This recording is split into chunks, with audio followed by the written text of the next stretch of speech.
What a game. Marcus Rashford steals the show. What a goal from Rashford. Listen, I'm not one of Rashford's biggest fans, but Rashford is a player that has that in his game. He does have moments like that in his game. And what a strike that was for the second goal. You know what? I think that's probably been. I haven't seen too many Champions League games this season, but that's probably been one of the more enjoyable ones. I think a lot of people probably would say whoever's watched the game. I mean, some of the players on that Barcelona team, Pedri, Frankie De Jong. I mean, that's what you call world class. And you know what I love about Pedri and Frankie De Jong is that these two guys are not overly physical. You know, they're just pure football players. And this is what I'm trying to say to you.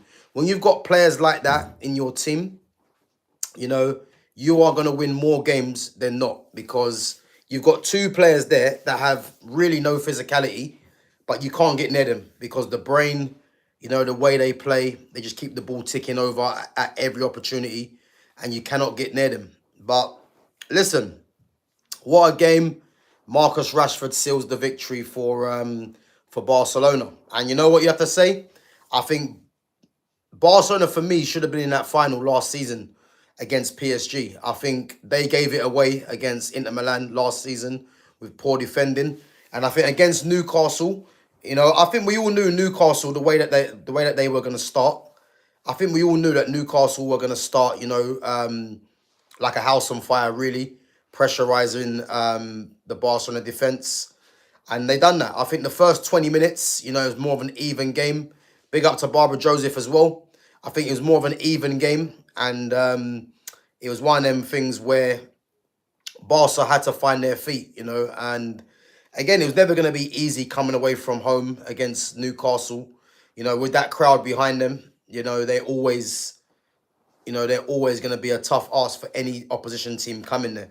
But I think Barca kind of grew into the game, after the first 20 minutes. And as I said, when you've got the likes of Pedri, Frankie De Jong in midfield that can just dictate and control the game. And let's not forget as well, they were up against three in there. But they're so good at controlling the game. Fermin Lopez played slightly more advanced, but it was those two in the engine room that were just dictating and controlling the game. And I think when you've got players like De Jong and Pedri, as I said, two players that haven't got the physicality, but they're just pure ball players. This is what has to be respected. Pedri for me, he's one of my favourite players, and for me, along with Caicedo and Vitinha, they're the three best midfielders in the world right now.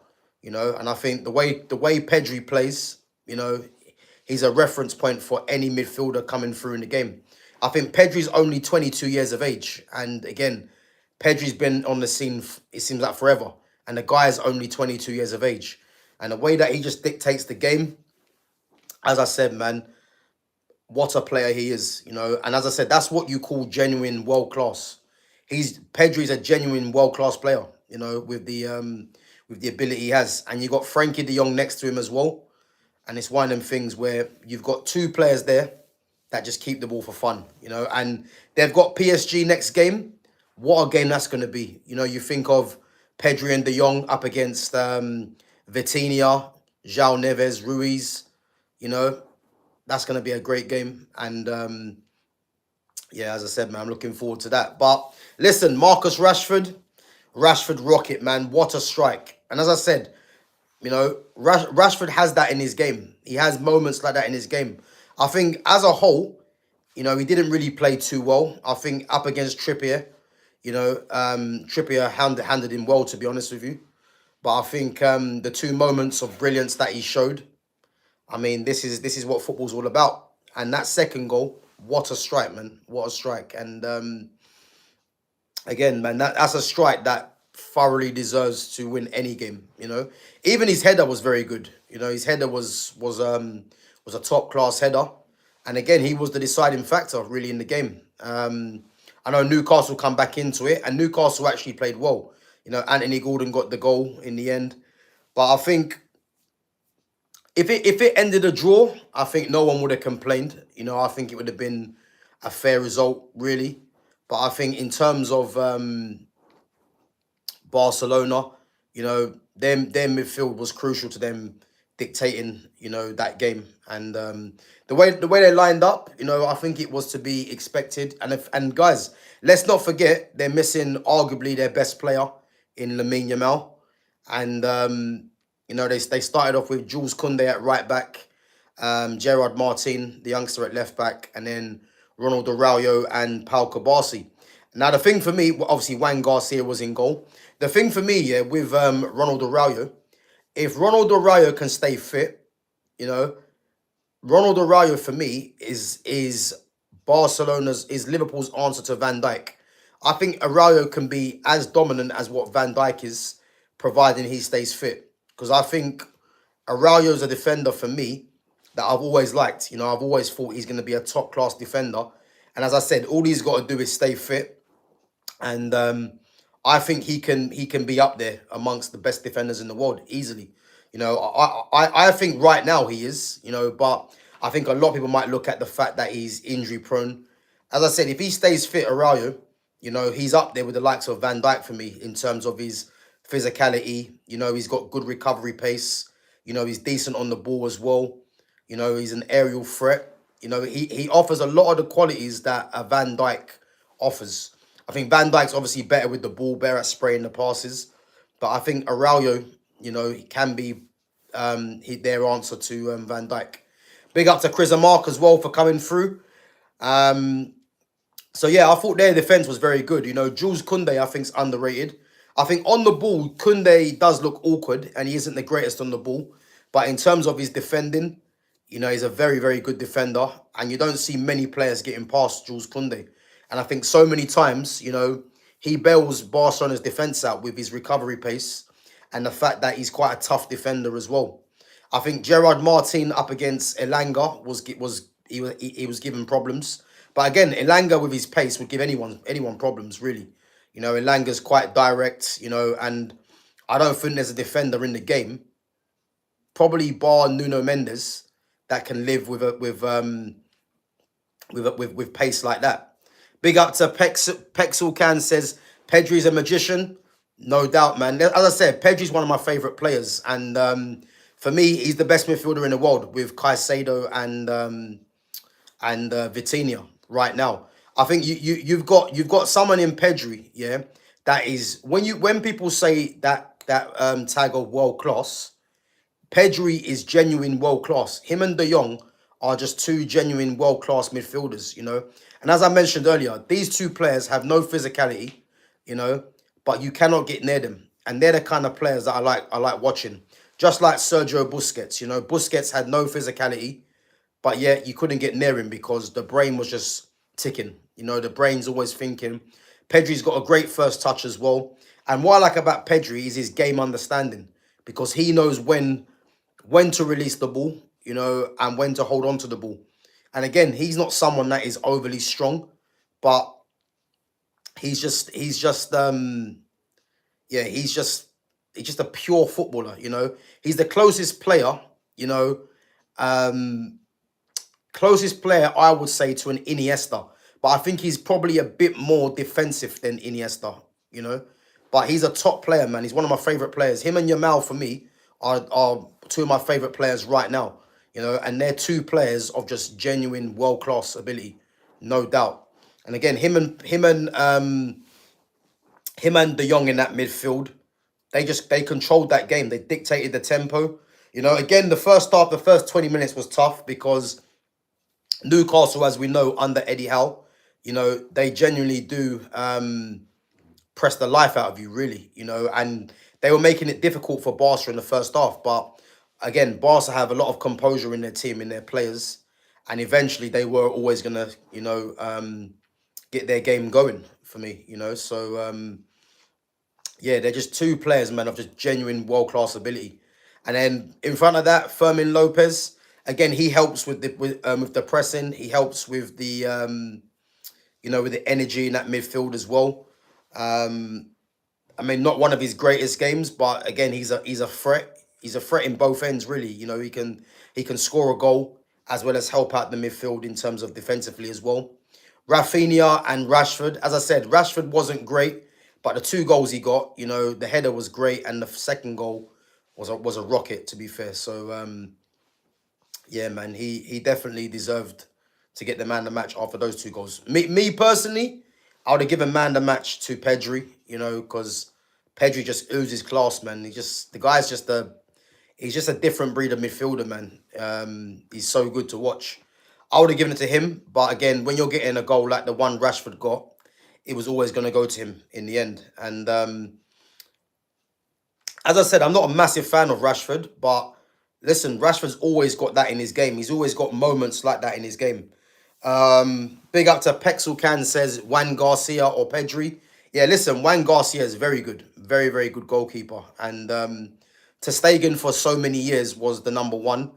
And again, he suffered an injury. Chesney came in. But I think Juan Garcia, yeah, he's definitely been an upgrade on what they've had, because he's a very, very good player. And as I said, yeah, I think in terms of Rafinha and Rashford together, as I said, they weren't great, but, you know, they did what they had to, really. And definitely Rashford got the goals. Lewandowski obviously came back from injury. You know, he was always going to find it a bit of a struggle in terms of the pace of the game. But I thought when he got the ball, he held it up. You know, Fabian Schär was, you know, was giving him a hard time, really. But again, he's just come back from injury. So I thought he put in a decent display. But I thought Newcastle were good, to be fair. I thought standout players for Newcastle, for me, I thought Elanga was a massive threat purely because of his pace in the first half. I thought Tonali had a good game. You know, I thought he was good. Apart from that, I mean, I think Livramento was okay. I don't think there was any standout players for them. I don't think Gordon was that great. I thought Tonali and Elanga were probably the most productive in terms of attacking. Harvey Barnes probably should have scored, you know, but on his weaker foot. But I think in the end, it was probably a fair result on the balance of play, really. You know, I thought Barca controlled majority of parts of that game, and this is why, for me, I still expect Barcelona to get into that final. You know, I think if they can, I mean, they got PSG next game. If they can avoid, I think PSG might be their toughest test, in my opinion. Again, you got Yamal to come back as well, who's arguably their best player. Alejandro Balde, first choice left back, to come back as well. Who else they missing? Gavi didn't play. I think, was Gavi on the bench, or is he injured? I'm not sure. But yeah, again, they've got players to come back, and I think once they get their best team out, they're going to take some beating. And I think what was good about Barca today is that Barca have shown that they can go away to a Newcastle where it's going to be a hard ground to play on, in terms of the fans on top of you, in terms of the intensity that Eddie Howe's teams play with. And to be fair, they held their own, you know, and come out there with a 2-1 victory. So, yeah, listen, I thought it was a very good display. When you speak of legendary midfielders, there are no more profile like theirs in the game. However, Pedri game is so beautiful. And big up to Pexelcan, because Pexelcan, this is the problem, yeah? When we look at midfielders just in general, you know, you don't really get players like Pedri's, like De Jongs no more. You know, Vitinha, those kind of players where they're very slight in physicality, diminutive in height as well. But these guys just keep the ball for fun. And I reckon if they was to play in the Premiership, they'll get criticised because of the physicality side of it. But again, Pedri and De Jong have just showed today against, you know, one of the more tougher oppositions in the Premier League in terms of being away from home and the intensity that Newcastle play with. They've just shown players like them don't need to be physical to control games. And this is what people need to realise, you know. When you've got pure football players in your midfield, you know, it just makes it easier. You know, Pedri never looks rushed on the ball, just like De Jong as well. These guys never look rushed on the ball. They just look in control of everything, you know. And as I said, what I like about both of them is how they take the ball under pressure at every opportunity, you know, and that's not easy to do.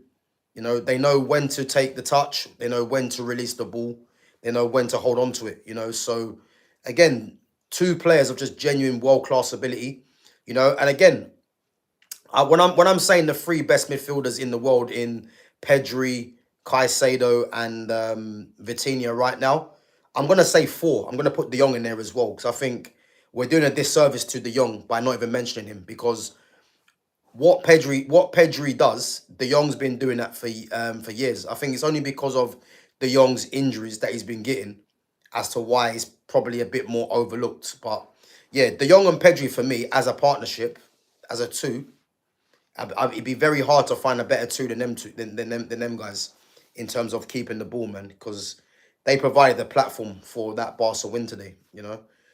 But again, Rashford, man, great strike for the second one. Yeah, Rafinha is very good. He is, you know.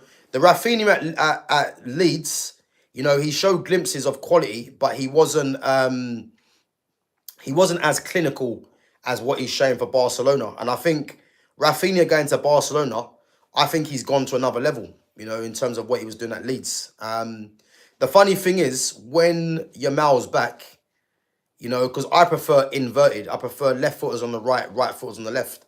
The problem is that if Rafinha does come back, he's going to start, and it's like, do you play him in the 10 or do you play him on the left, which means you're going to have two left-footed players, you know. But yeah, listen, he's someone, you know, I think in the past you wouldn't be looking at him as a starter for Brazil in the World Cup. I think he definitely starts for Brazil in the World Cup, you know, and that's saying something. I think you might even look at him as being more of a starter than what Vinicius Junior is, which sounds mad. But I think Rafinha has taken his game to another level. Again, last season, I think he got, what, 30-something goals and 20-something assists. You know, rightfully will be in the talk for the Ballon d'Or.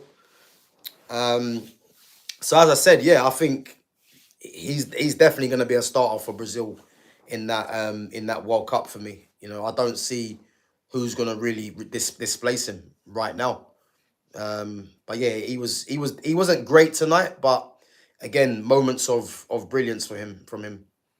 And yeah, listen, what I like about Pedri, yeah, Pedri plays the game so simple, but it's so effective, you know.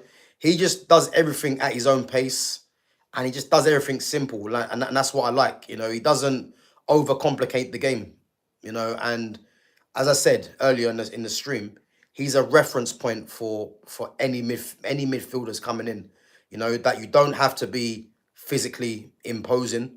You just need to have a football brain and game understanding. And he shows that time and time again on that pitch. So, yeah, what a player, man. As I say, him and Yamal, for me, you know, two of my favourite players. So, again, Man United obviously is a team I support. But whenever I get the chance to watch Barcelona, you know, where if Pedri and Yamal are playing, you know, I tend not to try and miss the game, because those are two players of just real world-class ability in a game right now that is dying of that, you know. So, big up to DJ Boy Flake. Big up for coming on. So, Pexel Can says Newcastle needed Isak. Yeah, possibly. I think yeah, I think that they have to. They've obviously moved on from Isak. You know what I mean? But I'm surprised Walter Marder didn't start personally. You know, I thought they were going to start Walter Marder, Elanga, and Gordon on the left. But again, yeah, I was surprised he didn't start. Again, they got Johan Visser to come back as well, and I think Visser will make a massive difference to them as well. But yeah, I think Isak, obviously missing the player of Isak's ability, you know, they are definitely going to miss him. But again, he's now gone, so they got to try and find another way. Big up to Lumi Rain. Big up Lumi each and every time. PFA are investigating Chelsea treatment of Sterling and Disassi. Do you know what? That's funny, you know, because I've actually forgot Sterling and Disassi are actually at the club still. And again, guys, Sterling's one of the highest paid players in the league. He's on like 300 grand a week. And some of the wages, so I see a thing today, I can't remember what it's called, but some of the wages some of these players are on is absolutely madness, you know. You got Erling Haaland, who's the highest paid player in the league. I think he's on about 525 grand a week. which is madness. Mo Salah's second on 400, and then Van Dijk is third. I think Van Dijk's on about 350 or 370 or something, and Casemiro's on 350. So yeah, listen, Chelsea, the way Chelsea move with the players they don't want, I kind of respect it, because they're letting them players know that they're not wanted, and some people might look at it as being harsh or whatever, but at least they're showing intent. How that's gonna get resolved with those players, I don't know, but who knows, man? Yeah, but they made it very obvious that Sterling and Disasi are not needed, and yeah, I mean, if you're Sterling, I mean, Sterling's on a big wage, you know what I mean? So, I mean, he's not really going to be that fussed about going anywhere. You know what I mean? He's on that big wage, and that was Chelsea's mistake giving him that money, So, who knows, man? Who knows? But, yeah, it's mad. Newcastle must be a game other players dread. Such a hard-working, high-intensity team. Yeah, listen, I think Newcastle will do that to every team they play against, especially at home. They are a tough team to be at home with their intensity, and it's a case where, they gave Barcelona problems in that first half, in the first 20 minutes, which, again, I think any neutral fan would have expected that anyway, But I think once Barca settled into the game, I think, as I said, Pedri and De Jong. When you've got players like that in your midfield, and you've got a team that wants to high press like Newcastle do with their intensity, when you've got players like that in your team, sooner or later they're gonna figure it out, because the composure and how these guys take the ball under pressure, is not easy, and these guys do it relentlessly all the time. So yeah, listen, Newcastle are going to make it difficult for any team that they play against at St James's Park, and as I said, the fact that Barcelona came out of that Champions League game with a win, there's not going to be too many teams in the Champions League or the Premier League that come away from St James's Park with a win. I can promise you that, because you've got to be a real special team to beat Newcastle, because at home, they're an absolute problem at home is with that crowd. So yeah, one of them things. Big up to JP, says let's go Rashi. Yeah, listen, Rashford's second goal was crazy, man. It was a great finish, The way he hit that, minimal backlift as well. Yeah, listen, great strike from Rashford. But his header was very good, Not really known for his heading, but his header was very good, So Lumi says, how much can Bayern buy Rashi for? Maybe a bargain. Yeah, listen, they're not going to buy... Bayern Munich are not buying Rashford. They just signed Luis Diaz, so that's not going to happen. That's definitely not going to happen. McAllister and Gravenberch. Listen, McAllister and Gravenberch are very good. But I think right now, if we're looking at the four best midfielders in the world, I think you'd be very hard to look past Pedri, De Jong, Caicedo, and Vitinha. I like McAllister, I like Gravenberch, but again, I think those four that I've mentioned, I think they're the best four right now. But again, dependent on what McAllister and Gravenberch, if they can continue their form from last season, then they're going to be up there as well. But I think those four I've mentioned, I don't think I see a better four than them midfielders for me personally.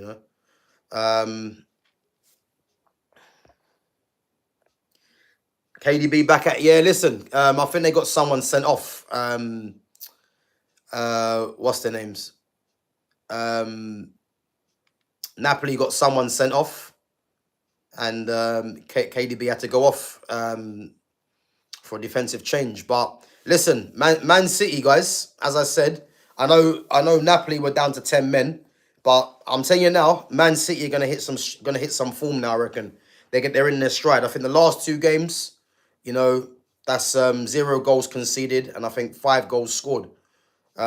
So, they're looking confident, and they've got a lot more gears to go into. Again, against Arsenal on the weekend, this is where we're going to see what City are on, because for me, so early in this title race, City can't afford to lose this game, and I don't think they will. You know, I think they got players now that are in confidence. I mean, Erling Haaland scoring again. You know, the guy's an absolute goal machine, and I think against Arsenal at the Emirates on Sunday, you know, I won't be surprised if Man City win that game. I think if City get the first goal, you know, I can see them going on and winning that game.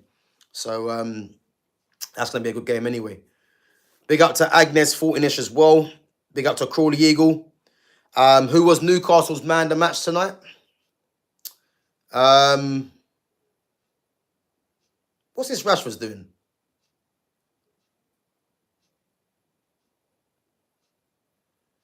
What's this Rashford's doing? Rashford's just he's on the phone to a fan. Is that where football's gone now, man? They're doing all this now. It's crazy. Who was Newcastle's man of the match tonight? Difficult. I thought Tonali played well. You know, I thought he was good. I thought Elanga was very good. Again, I was surprised Elanga actually went off because he was giving Gerard Martin a lot of problems. And again, with his pace, you know, he's gonna do that. I mean, there wasn't a standout player for me for Newcastle. I'd say Tonali and Elanga for me were the ones that, from what I see, were the ones that were the most threatening, really. You know, or the players that had the most about them tonight. But yeah, listen, man, it was a good game, very good game. And again, Barca beating Newcastle at St James's Park. There won't be too many teams that do that this season. I can assure you that, because that's not an easy place to go, you know. And as I said, yeah, 2-1, man, good result for Barca. I've heard United are interested in Tommy Tank from Dortmund for 200 million. Is it right? Don't know who Tommy Tank is. Big up to Sham. Big up Sham each and every time. Yeah, listen to Black Dice, man. I agree. Pedri's the best midfielder in the world right now. 100%. 100%. When I'm mentioning Caicedo, Vitinha, and De Jong, they're definitely up there. But for personal preference, man, I've been saying this for a while. I don't see a better midfielder than Pedri. You know, Pedri's the closest player to Iniesta for me. You know, and Iniesta was one of my favourite players as well. So, yeah, what a player, man. And he's only 22 years of age, guys. Only 22. You know, he seems like he's been around forever. And the guy's got so many years left in his locker, you know. Guy's won a European Championship with Spain. Obviously, La Liga with Barca. He's got to win Champions League and World Cup, man. And I think with him in the team, why not, man? 100%. 100% they can do it.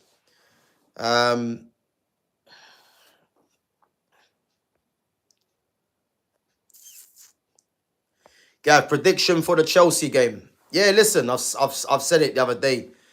Chelsea 2-0 for me against United. I don't see United winning this game.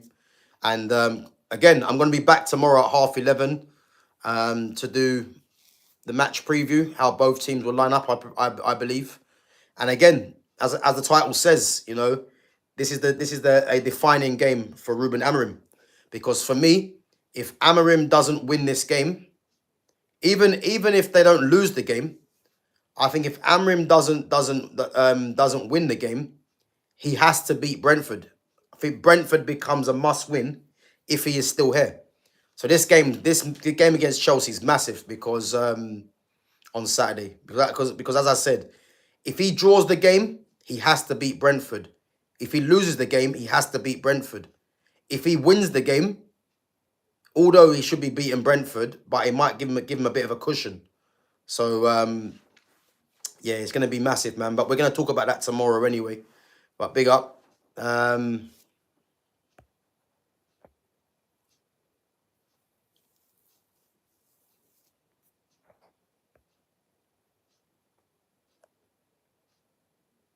Yeah, listen, I think Liverpool, man. I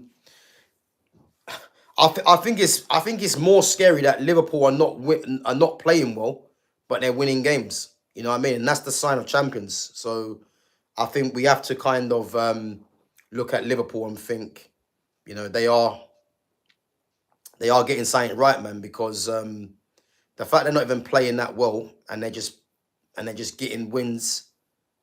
Great strike from Rashford, man. What a strike. The fact that they're just picking up wins and they're not even playing well.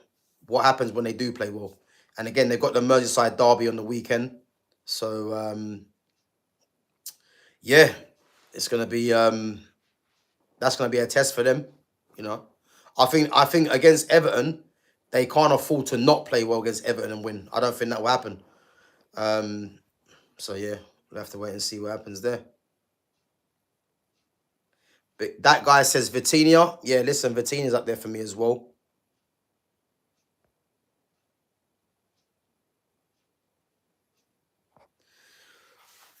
So yeah, listen, Florian Wirtz will come good, man. He will come good. I have no doubt. I said it earlier today. You know, I think when someone in the chat before said Wirtz is going to be a flop, and you know it depends what's being asked of Florian Wirtz, because if people think Wirtz is going to get 20 goals and 20 assists, you know, I don't see that happening. But he's going to play his part in terms of being a difference maker in tight games, whether it's a pass, you know, or whether he goes past someone, you know, and just creates something off of that. So yeah, as I said, man, I do think Wirtz will definitely get it together, man. Again, I think there's no players really you would say that are worth 100 million odd, you know, but I think in terms of proving value for money, you know, I think he is going to come good eventually, and you know, Arne Slot's going to give him every opportunity for that to happen. You know, again, Wirtz for me is one of the best players in the world. At this moment in time, he's not really showing that, but he's definitely going to get it together, man. I'm definitely confident of that. You know. So what Prem signing will be a flop? But again, Crawl Eagle, it depends. It depends what you mean. What's a flop? What's a Crawley? What's a flop in your eyes? So we can kind of gauge where you're seeing this. Because again, I don't know what people deem as a flop of a player.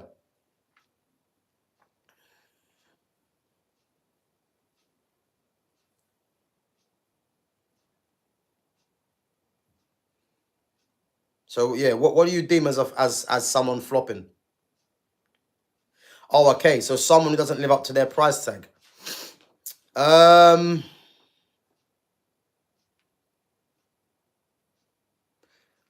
That's a good one. You know what? I'd probably have to say, but again, if I say someone like Isak, yeah, won't live up to his price tag, what do we expect Isak to do to live up to the price tag? I think that's a better question, because Isak costs what, 125 mil. Sham, I'll ask you, what do you think Isak needs to do in order for him to live up to his price tag? I think that's more of a better question, because is it getting 30 to 40 Premier League goals? Because I don't see him doing that. So, yeah, let me know what you think. What do you deem? Because if I was to say Isak, so Isak needs to get 20 plus league goals consistently each year. Yeah, to be fair, that's fair. And I think he can do that, because at Newcastle, he was hitting that anyway. So, and if you're going to a team that will create more chances, you know, and is a better team as well, then you're probably going to do that. So, yeah, if it's 20 plus league goals for Isak every season, and he does that, then I think he's met his objective, really. But again, as I said, I think... So, yeah, listen, I don't think he needs to score 30 to 40 goals, because what Isak's going to be judged on is the crucial games when Liverpool need to get over the line, whether it's Champions League or League. That's what he's going to be judged on. But I think he definitely does need to hit around 20 goals anyway. You know, if I look at Florian Wirtz, you know, for Florian Wirtz to be deemed as a success for me, he will need to have double figure assists and probably double figure goals. in all competitions. I think that's fair. You know, if he was to get 10 goals, 10 assists, you know, that's fair enough. In my opinion.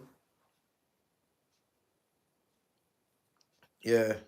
But yeah, I agree, Sham. So yeah, if he gets match winners, you know, and contributes to the team, I think that's more than enough for what Isak is. I think anyone thinking that Isak needs to get 40 goals in the Premier League or whatever they're thinking, that's not realistic. You know, yeah, I think if Liverpool are winning titles or winning Champions Leagues, and he's getting a decent amount of goals, they're not gonna care. So and that's fair enough.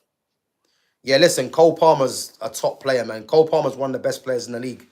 You know, if you looked at his goal yesterday against Bayern Munich, you know, both goals, the one that got disallowed as well, like that's just Cole Palmer.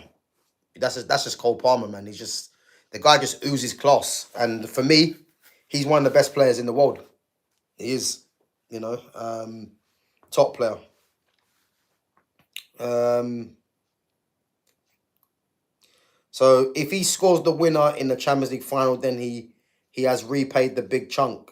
Yeah, listen, I knew someone would come out of that. You know, again, if Isak does get a goal in the Champions League final, if Liverpool get there, then I think a lot of fans will be looking at, you know, it was worth the money. Michael Loftus says Verts and Isak need impact games, make the difference. Yeah, exactly.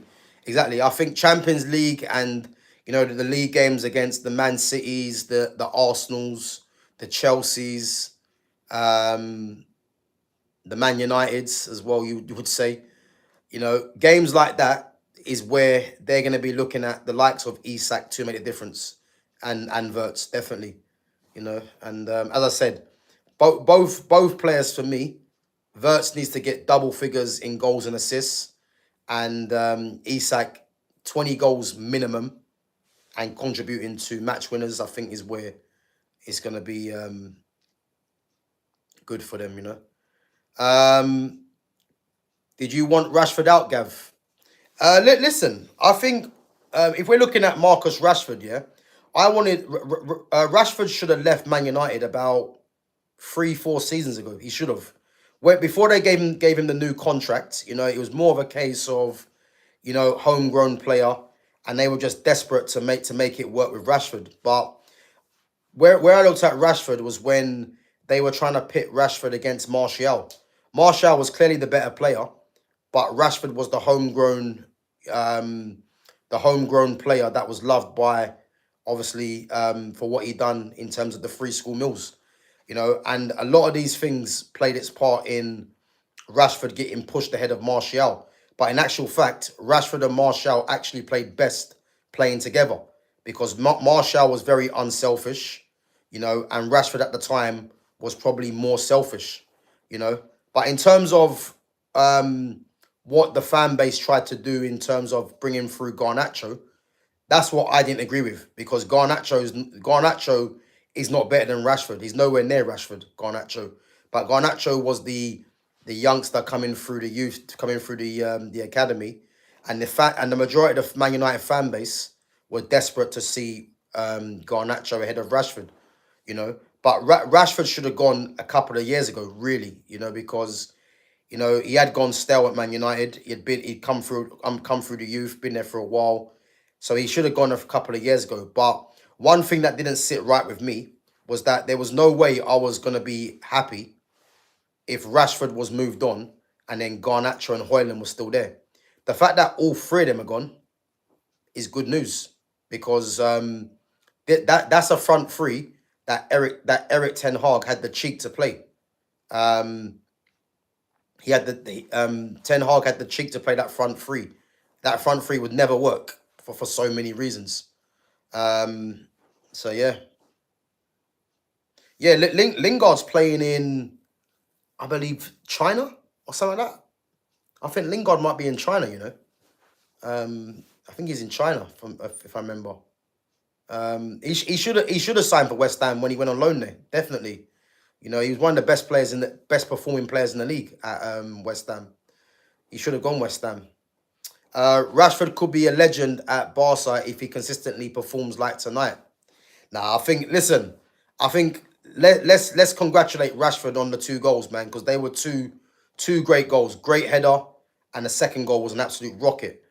But I think when we're talking about legend status, I think that word gets thrown around too easily, you know, and again, he's not going to become a legend at Barca, but let's just enjoy the 2 goals that he scored, because performance-wise, he wasn't great, but those 2 goals, you know, they were good. So, but when we start talking about legends, yeah, I think we need to just relax on that one.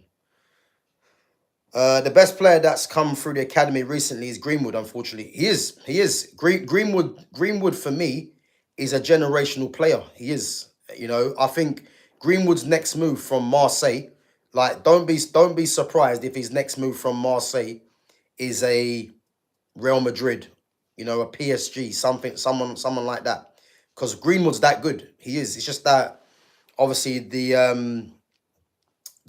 personal the personal the personal issues that he had going on, you know, that's what done it for him, really. But if we're looking at in recent times, yeah, Greenwood, Angel Gomez was a very good player as well. That wasn't kept on. Obviously Kobe as well, who's there now. But yeah, them guys there, I would say, definitely. Big up to ITN, says, Gav, are you willing to something to consistently unsettle the hierarchy and flow off Man United? Gav, are you willing to do something to consistently unsettle the hierarchy and flow off Man United? Big up to ITN. Let me know. I'm not really understanding that question, man. Let me know what you mean. Are you willing to do something to consistently unsettle the hierarchy? What does that mean? Let me know, ITN, man, what you mean. I'm not understanding that question. Not understanding that question. But again, when you look at the Man United academy as well, as I said, the kind of players that have come through United's youth academy, the likes of even before then, you know, like Ravel Morrison, you know, you had guys like Giuseppe Rossi, who was bought from Parma. If anyone doesn't remember Giuseppe Rossi, man, what a striker he was, you know. And again, the competition that he was coming through at that time was mad. He had Van Nistelrooy, Rooney, and that ahead of him, you know. And again, I think it's too easy for a lot of players now coming through the youth academy to be getting given time, because these players ain't the required level. You know, they're probably the level of how poor Man United are. Danny Welbeck, another one. Very good player, Danny Welbeck, you know. If we're looking at Danny Welbeck, you know, can we say Rashford's better than a Welbeck? Not really. You know, he's got more hype around him, but he's got more hype around him. But the thing is, he's not better than Danny Welbeck as a footballer, in my opinion. You know, Tom Cleverley, again, you know, remembers Tom Cleverley and Anderson in the midfield for Man United. You know, this is what Ferguson was doing, Cleverley and Anderson in the midfield, you know. Yeah, listen, man. He means, are you willing to be a Palace fan instead? Yeah, listen, man, the way this United club are performing, man, I mean, it'd be easy to be any team but United, you know. But yeah, listen, I think I'm still remaining positive. You know, I'm desensitized from this Man United, from Ruben Amorim, but I think the end is near. And as I said, it's going to be a massive relief once this manager's gone, because it's just been unacceptable, man. Yeah, Federico Makeda as well. The next Cantona? Nah, no way. No way, Crawley, man. No way. I remember Makeda's debut, you know, the Cruyff turn and then the top corner finish. You know, everyone was thinking this guy's going to be special. But again, man, it's just the way it goes, isn't it? Not everyone can be special, unfortunately. But again, when we see players like that, and then for so long people were talking about Garnacho, it's one of them things where we can't be rating Garnacho, man. Let's be honest, because he's not better than any of them. So Michael Loftus says, Man United should get Nuno if they sack Amorim. No way. No way. I don't want Nuno anywhere near this club. Anywhere near him. The guys that I want, if once Amorim goes, you know, unrealistic is Zidane, Xavi, Iraola, Glasner. Go and get me one of them. You know what I mean? Simple.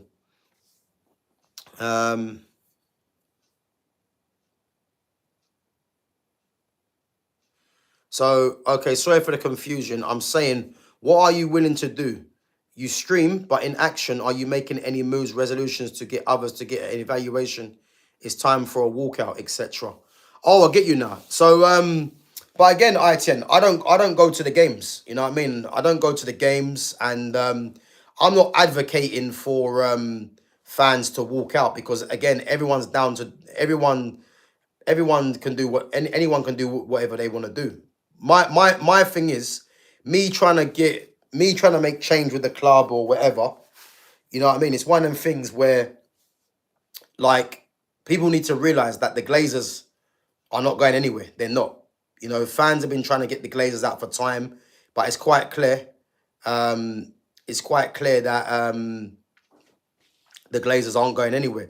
So all I can talk about really is what I see on the pitch, and if we're looking at what Ineos have done off the pitch, listen, man, we have to be positive with it. I think if you look at the infrastructure that's being built at the club now, which has been a long time coming, at least they're showing improvements there, the players that have been brought in have been better quality of players. The players they've moved out, you can't really argue that really. The main thing is the manager. If they sack this manager, and I mean sack him as soon as after the Chelsea game, in between the Brentford and Sunderland, then I'll be like, you know what? Yeah, these guys mean business. But yeah, listen, in terms of guys, someone block this absolute clown 762. Someone block him, man. Actually, you know what? Fuck it, I'll do it. Guy coming in there talking shit. Yeah, remove him. Chatting rubbish. I ain't got time for it.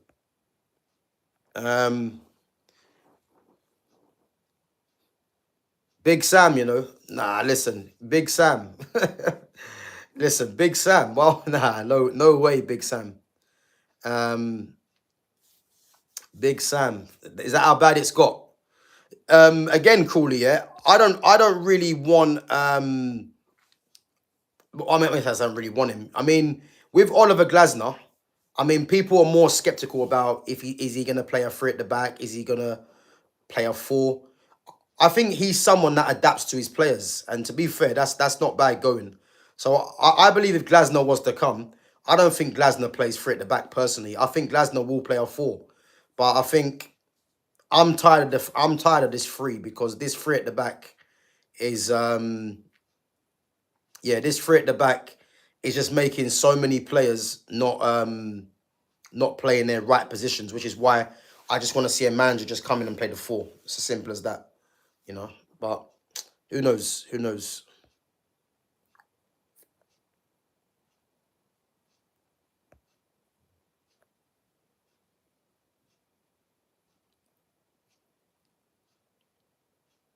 Yeah, listen, ITN.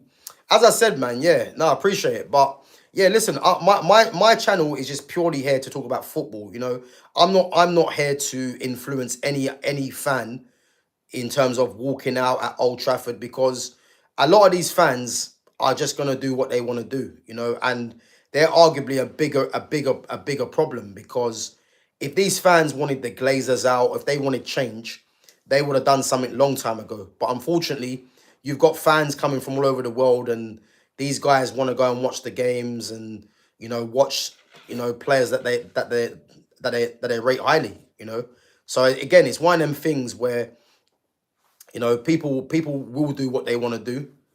For me, I can only control what I'm seeing on the pitch, and what I'm seeing on the pitch in terms of what Ruben Amorim is doing is nowhere near good enough. So again, yeah, that's what I'm looking at more or less,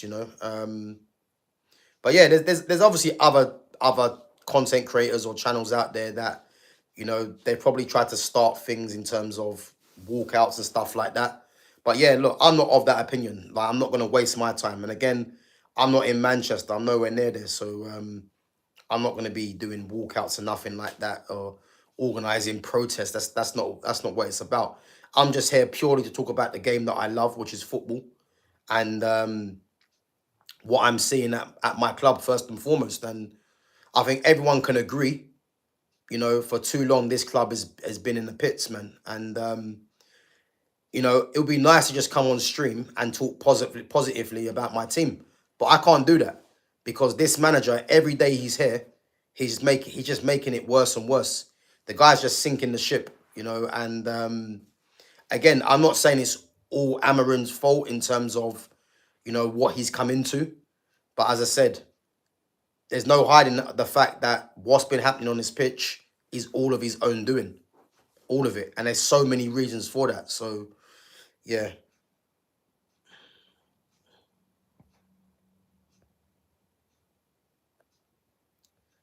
Gav, who was Tottenham first team manager when you were in the academy?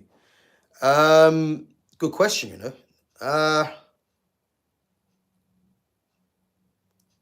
Do you know, that's a good question. I can't remember. That's gonna bug me now. I think it might have been Glenn Hoddle. It might have been Glenn Hoddle. Was it Glenn Hoddle? Yeah, it might have been Glenn Hoddle.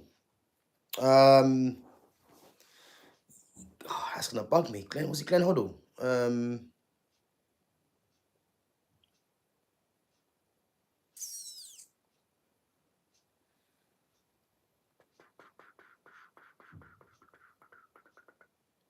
Yeah, it might have been Glenn Hoddle, I think.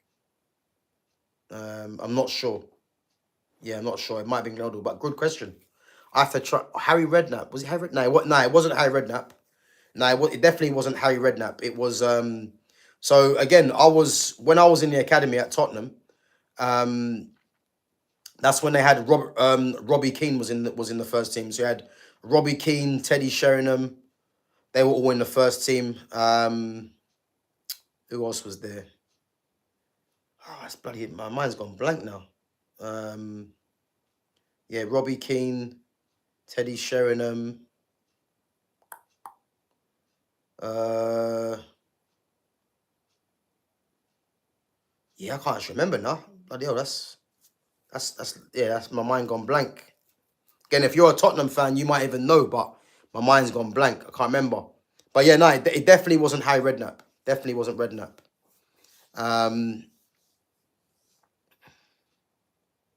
So Michael says, I don't think Fernandes is a good character for the team. He's not. Big up to Michael. Bruno Fernandes is the biggest problem at this club.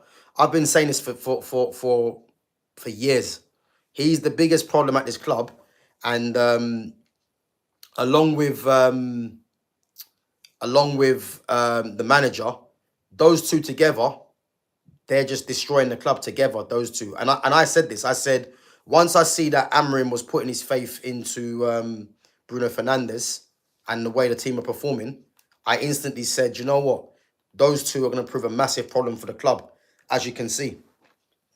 So, yeah, Bruno Fernandes is a massive issue for Manchester United, and he has been as well for a while. But again, when you've got a fan base that are just in love with his numbers, you know, they're not going to see anything else. And is there any surprise why this club is struggling? Because yeah, it's just ridiculous, to be honest with you. Can't believe you kicked around with Robbie Keane. That's so cool. Yeah, listen, man. Robbie Keane was a cool guy, man. I remember that as my first game for the older age group, and I got in early, and then yeah, me and Robbie Keane were just doing some keepy ups together, you know. But yeah, he was a cool guy, man, Robbie Keane, and a very good player as well. Inter Milan, Coventry, Tottenham, obviously Ireland, you know, madness. Yeah, Lumi, big up to yourself, Lumi. So you reckon we're going to beat Chelsea, yeah? Cool. I won't take your word for it, even though, you know, you did say 3-0 to Arsenal against Nottingham Forest. But I think somehow you're going to be wrong on this one. But yeah, nah, big up for coming on, Lumi, each and every time. And yeah, catch you tomorrow. So it should be 11:30 as well. So yeah, big up. Guys, we're going to go for another 5 minutes before we wrap. So yeah, if you guys got any questions for me, make sure you get that in. And again, make sure you sub to the channel if you're new in here. And make sure you smash that like button if you haven't done so already. Big up yourselves. So yeah, we'll go for another 5 minutes and then we're going to wrap up. Going to watch some Champions League highlights. I think City beat Napoli 2-0. I think we talked about already. Jeremy Doku, you know, starting to hit some form. And again, they got Arsenal on Sunday. I reckon they probably start with the same team that they started with tonight. I think they started with the same team that beat United 3-0. That same team played as well. So yeah.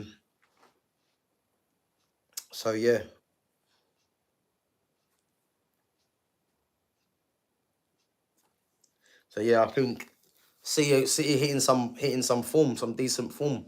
It looks like.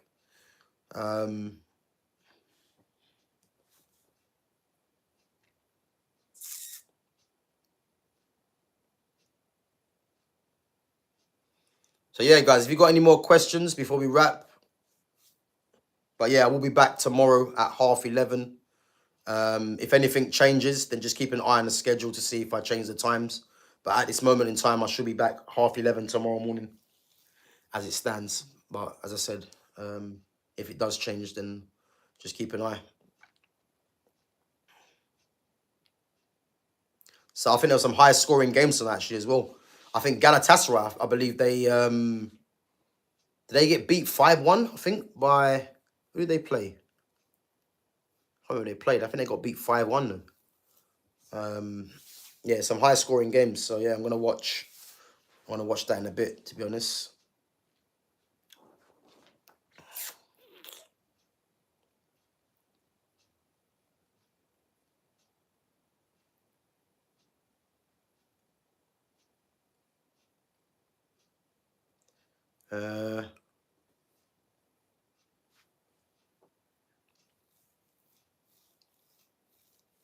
Guys, come on. If you got any questions, let me know. Otherwise, we're going to wrap up. Any questions for me?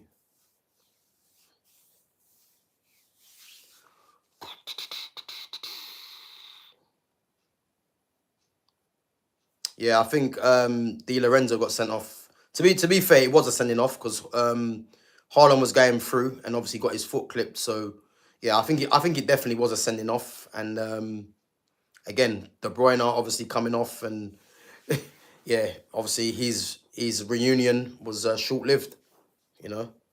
But I think yeah, City at home. I mean, you know, I had them down to win the game personally. So yeah, 2-0. But again, a lot of it was down to that red card as well. So yeah, is what it is, isn't it? But guys, anyway, I'm gonna wrap it up anyway. But who's this? Saki says,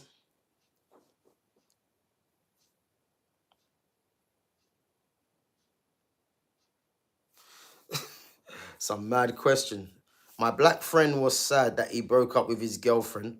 I tried to console him, but he told me he just wanted to belong to someone. I'm afraid he's in the wrong century for that.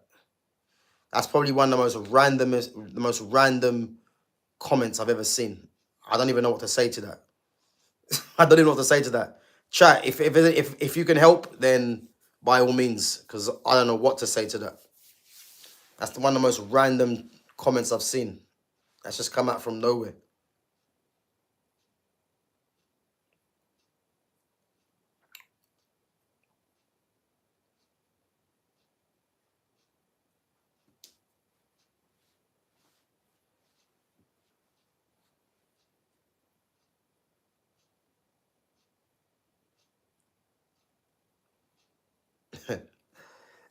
Guys, listen up. Big up yourselves for coming on each and every time. Smash that like button on the way out. Sub to the channel if you haven't done so already. And As I said, I should be back tomorrow at 11:30. But if I'm not, keep an eye on the schedule. Make sure your notifications are on. And as I said, yeah, I should be back. But if not, I'll be back later at some point. If I'm not on tomorrow morning. But big up yourselves each and every time. Big up to all the mods as well. And yeah, guys, I'll catch you in a bit. Take it easy.